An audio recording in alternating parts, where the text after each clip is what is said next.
Well, hello and a very warm welcome back to The Life's Good. Well, if you're a regular viewer of my videos, you will know that back in the end of August, early September, I had a road traffic accident in which I was violently removed from my motorcycle, and I have in fact been convalescing ever since. I've had difficulties, I've had problems. They are being addressed and I'm getting there. I'm pretty well back to almost the way I was prior to that collision. I've still got a few issues which are being sorted. I am still receiving some treatment for, but to all intents and purposes, we're fine, and I'm now keen to catch up with a lot of things that have been let go since that infamous day. Just sitting here now in front of my little fish tank and enjoying a cup of tea. Cheers, by the way. And I thought it was an opportunity now to sit here quietly and get the camera going and say hi to you guys, and thank you all for your support and continued viewing of my earlier videos. And I do have a couple of new subscribers, a David and a Graham. I think it was Graham Adams. I can't think of David's surname, but you guys have subscribed since my accident and I have not put any new videos on, so I really appreciate that you've taken the time to look at my channel and have chosen to subscribe. Now that is excellent, and I'm really pleased, and thank you both very much.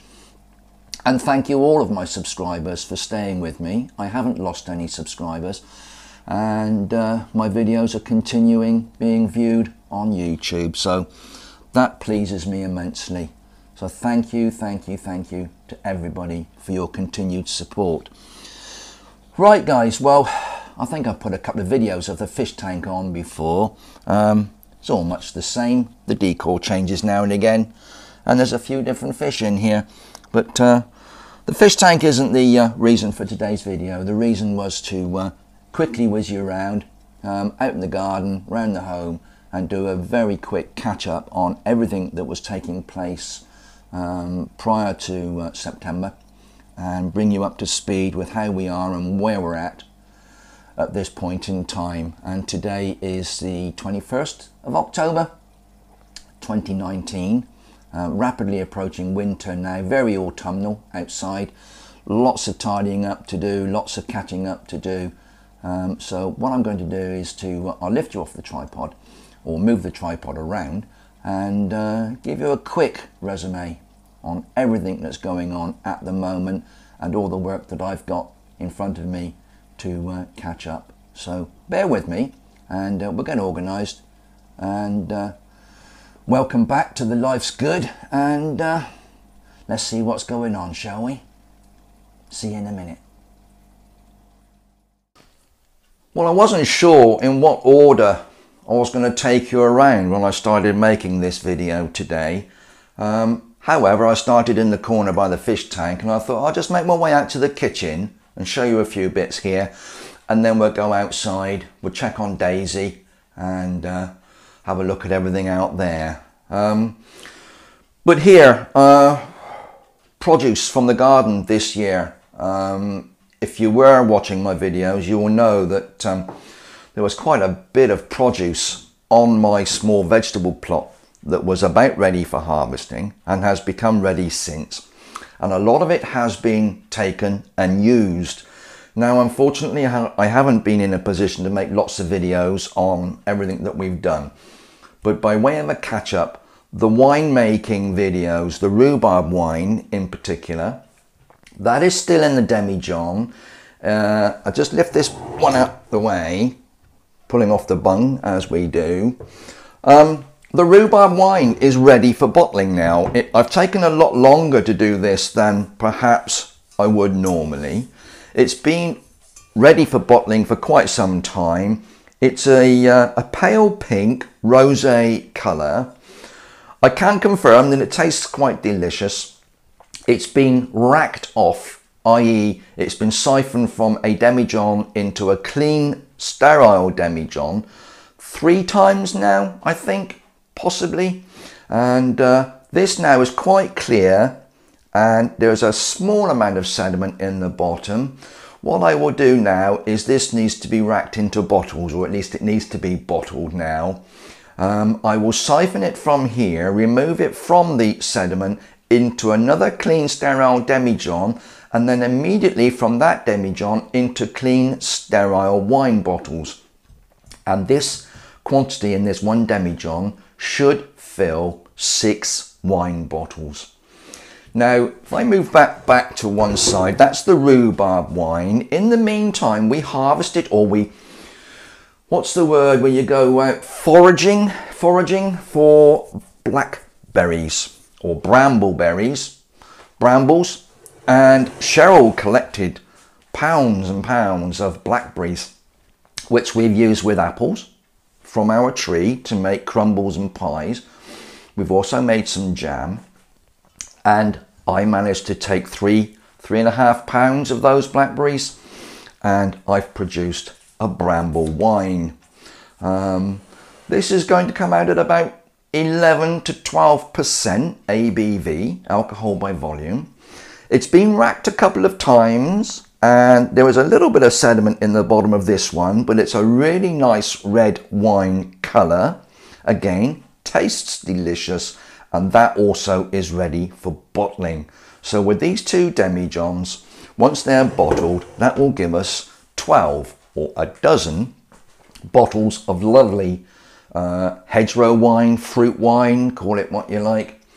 Now, these fruit wines don't taste like your normal wines you buy from the shop. If you're going to go and buy a Cabernet or a Merlot or Pinot Noir or all the wines you enjoy, these are not made from grape. They do not taste like or they don't have the flavour, texture and aroma of a grape wine. They have a fruit flavour. And as you would expect, the rhubarb wine's got a hint of rhubarb to it. The bramble wine tastes of brambles, slightly, but they do have that sort of that wine essence about them. They do taste of wine, but with that fruit flavour in the background. We did the same with the raspberries. We had some lovely raspberry wine. In fact, we've still got it in the rack, sitting maturing in bottles in our wine rack. So I will come back to the winemaking. I will do future videos on the winemaking and continue that as a playlist on my YouTube channel. In the meantime, we had shallots in the garden. A lot of shallots, and I've took most of those and they have been topped and tailed and pickled. So we now have pickled onions made from the shallots, which they're going to be delicious with suppers, cheeses, salads, that sort of thing. I do enjoy these with a bit of cheese and cracker and chutney, and of an evening. That's really nice to do with a glass of homemade wine or homemade beer, of course. So the pickled onions, they've come out really, really well. I'm sure you can see those if I lift them up to the camera. I hope it focuses okay. I've got a few chili flakes and a bay leaf and a few other spices in there just to give it that little je ne sais quoi, as it were. So that's those. The beetroot, we managed to make harvest, boil and slice the beetroot, and you can't see this very well, it's very, very dark, but we have sliced beetroot, pickled again, so we've got pickled beetroots to go in salads or however you like to enjoy your pickled beetroot. Daisy's continued producing eggs, so we have pickled eggs. We just take a half a dozen now and again, boil them, hard boil them, cool them, shell them and pop them into a distilled vinegar or a pickling vinegar. I don't add anything else to these. I don't add any extra flavourings or spices or anything. I think they're perfect just as they are, as a plain pickled boiled egg. Delicious in a packet of crisps. Open your packet of crisps, pop in a pickled egg, sit and watch your favourite movie. Lovely snack. Enjoy those. With the plums, we had a few plums from the plum tree, we had apples from the apple tree, and using those we've managed to make several jams and chutneys. I've got a plum and chili chutney here, which we've made. Absolutely gorgeous. Again, nice with cheeses and cold meats. Plum and apple jam. Very sweet, very lovely on toast or with scones or any other way you like to take it. A friend of mine up the road, June, bless her, we gave her a couple of jars of jam and she likes them on rice pudding and on porridge. So that's another way to use your homemade jam, I suppose. Plum chutney, absolutely delicious with cold meats. And this little cheeky number is an apple and sultana chutney. Absolutely gorgeous with cheese. So we've got quite a few jars here representing some of the stock that we've put together and put in the store cupboard for the coming winter months. I'm sure there's lots of other things I wanted to tell you about what we've done with these. A lot of things we've harvested like the peas, green beans, several others have been brought in, prepared and frozen. So we've got bags of frozen vegetables in our freezer, again for the coming winter months. So our store cupboard and our store freezer is slowly being stocked with everything we need to see us through the winter months with extra food and extra produce, which is absolutely delicious. Right guys, well, I think it's time we should pop outside and a quick whiz around the garden. Now be prepared, it's not tidy, I haven't done an awful lot of work out there, but you will see where I'm at and what my challenges are over the next week or so. Here's a quick overview of the plot, guys. You can see I still have not used these slabs. I haven't had the chance or the strength to do anything with those. Everything else is as it was, but obviously a lot more mature, and some things have been harvested and removed. If you just look carefully, we've got the remains of beetroot over there, which have actually gone to seed. Some of the smaller ones are still usable. There's a few that have gone on a bit too far and they're a little bit woody, so they're not really suitable for consumption. So they'll probably end up on the compost heap. There's sorrel in front of those. We've been using lots of sorrel in salad and fish dishes and things of that nature. It does have a lemony flavour. The carrots were in front of those. They've all gone. Here we've got parsnips. Now they are absolutely magnificent. We've had some superb parsnips already. They're going to last us a while yet. There's going to be some really nice ones for Christmas, we hope. So that's a good thing. Behind those is some chard. Now I'll have a little walk around in a minute and let you have a close look at things. But that's what's going on here. So with beetroot, sorrel, parsnip, chard. In front here we've got the remains of cabbage. I've got swede growing, which are quite reasonable. The swede are in this area here, you can just make that out. And the broccoli's gone. And here on the side of the shed, that's where I grew my my green beans this year, and they have been absolutely magnificent. It's the first time I've grown my my green beans, or my string beans, runner beans, call them what you like. I've grew them in containers. I put 4 containers along here. If I can point them out, there's 4 sort of lengthy containers there, which completely line up against the side of my 8-foot long shed there. And the green beans have done really, really well, and we've had an abundance of those. So I'll just lift you off and we'll have a little wander, and I'll give you a close-up view of everything that's happening here. Well, first of all, the green beans. I've got some small ones here, but all the way along here we've been harvesting non-stop. Look at these, they're absolutely magnificent. Just take them in and dice them and steam them, and they're fabulous with our dinner. But I've got such an abundance. We've put some in bags and frozen them. Look at them all. They're absolutely loaded with beans, and they go right up into the air, as you can see, and right at the very top there's one right at the top of there. So AJ's going to have to be stretching to reach that one. I think I might need a ladder to harvest my beans. Yes, more beans. Look at them all. Loads and loads. So down here, I'm not sure I'm going to be able to show you very well. I don't know if I can pull one up or not, but he's not going to come out. But as you can see, I've got some good sized parsnips growing in here, guys. They're absolutely magnificent. So yeah, pleased with those. They've grown really, really well. I think it's this no dig method of gardening where the soil is still really soft. I haven't sort of chopped it, turned it, forked it, or sort of used a spade to turn it over. I've just been topping up with compost and manure, and this soil has been absolutely brilliant. It's the best I've ever had. It's very fine and crumbly. You can see I've got some piled up here. This is absolutely the best soil I could ever wish for. I've never had it like that, and it's all down to the no-dig method of gardening, where you're adding compost and other humus on top of the ground and just let nature do its thing, and the results speak for themselves, really. Parsnips, sorrel, beetroot, chard. Lovely colours in here. Can you see these colours, guys? We've got sort of pinky reds, oranges, yellows.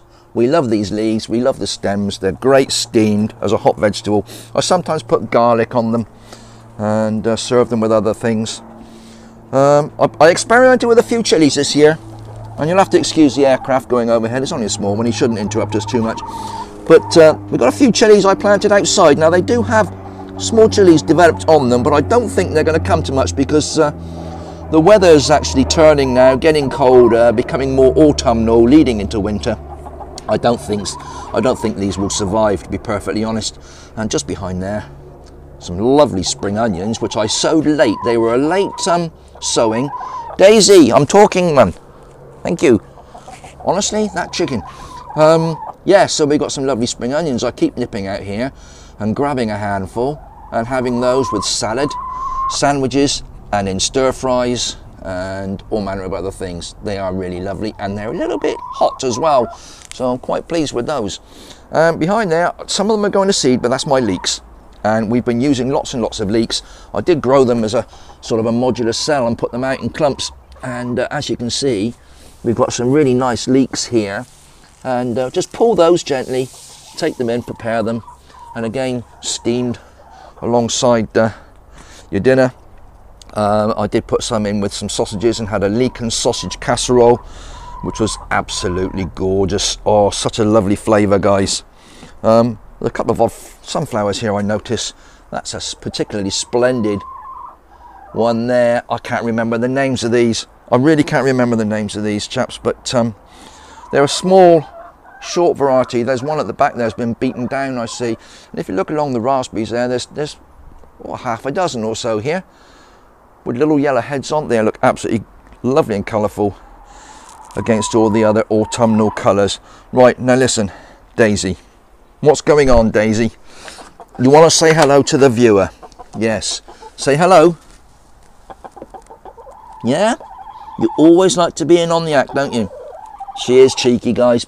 She's wonderful. She's the only one we have left now.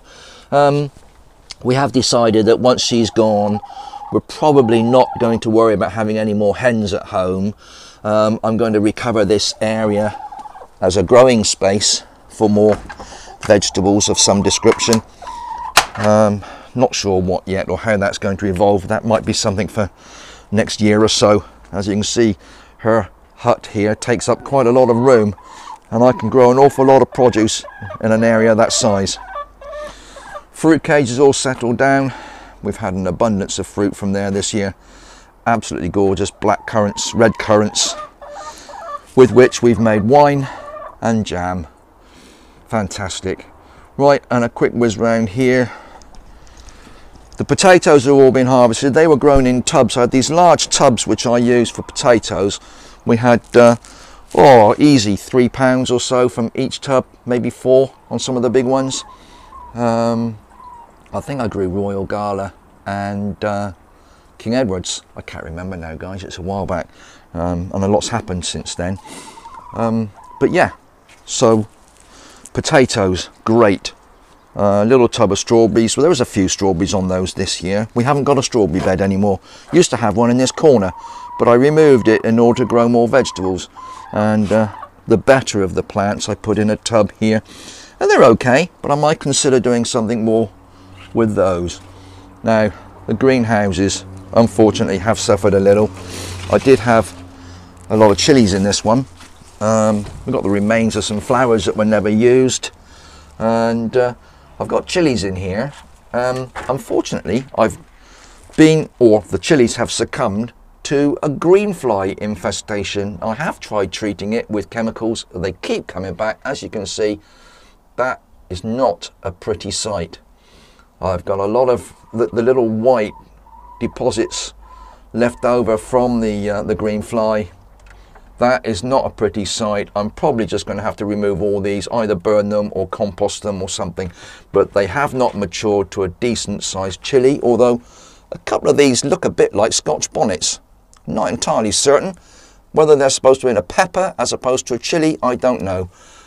They haven't come to much. I'm not very happy with those, mostly because of neglect from me and the weather, I guess, and leaving the door open. Greenfly have gotten in and they seem to have emaciated my crop of chilies in here. I'll just swing you around. I'm trying not to swing you around too much. It's very difficult when you're holding the camera freehand. You guys must get seasick or travel sick following me around here like this, honestly.